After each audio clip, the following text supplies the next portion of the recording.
अस्सलाम वालेकुम, मैं हूं डॉक्टर सईद और आज की वीडियो में हम बात करेंगे फेमेट 20 mg टेबलेट के हवाले से।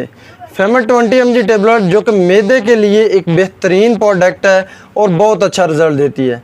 इसको किस तरह इस्तेमाल करते हैं, इसके फ़ायदे क्या हैं और इसके नुकसानात क्या हैं, तो चलें इसके हवाले से बात करते हैं। लेकिन इससे पहले अगर आप मेरे चैनल पर नए हैं तो मेरे चैनल को सब्सक्राइब कर लें और साथ में लगी बेल आइकन को भी दबा लें ताकि मज़ीद मेडिकल के रिलेटेड आने वाली वीडियोस आपको मिलती रहें और आपकी इन्फॉर्मेशन में इजाफा होता रहे। तो चलें बात करते हैं फेमेट 20 mg टेबलेट के हवाले से। फेमेट 20 mg टेबलेट जिसमें फार्मूला फेमोटाडीन शामिल है, इसके फ़ायदे के हवाले से बात करें तो अगर मैदे में अल्सर होना शुरू हो जाता है तो उसके लिए फेमेट 20 mg टेबलेट बहुत ज़्यादा मुफीद है।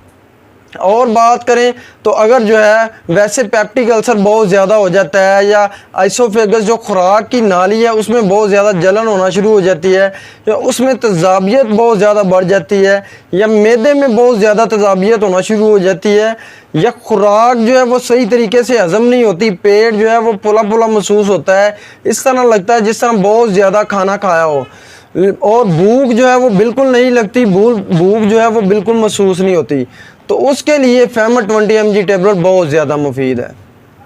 फेमेट 20 mg टेबलेट जो है वो हार्ट बर्न के लिए बहुत ज़्यादा मुफीद है। जो सीने की जलन होती है, बहुत ज़्यादा जलन होती है या मैदे में बहुत ज़्यादा जलन होती है, तो उसके लिए फेमेट 20 mg टेबलेट जो है वो बहुत ज़्यादा मुफीद है।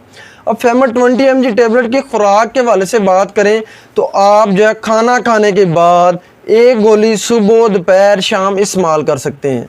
अब फेमेट 20 mg टेबलेट के साइड इफ़ेक्ट के हवाले से बात करें तो बहुत ज़्यादा इस्तेमाल या इरेगुलर इस्तेमाल की वजह से एलर्जी हो सकती है, स्टमक डिस्टर्बिंग हो सकती है, नूदगी हो जाती है, चक्कर आ सकते हैं। ये तमाम इन्फॉर्मेशन थी फेमेट 20 mg टेबलेट के हवाले से।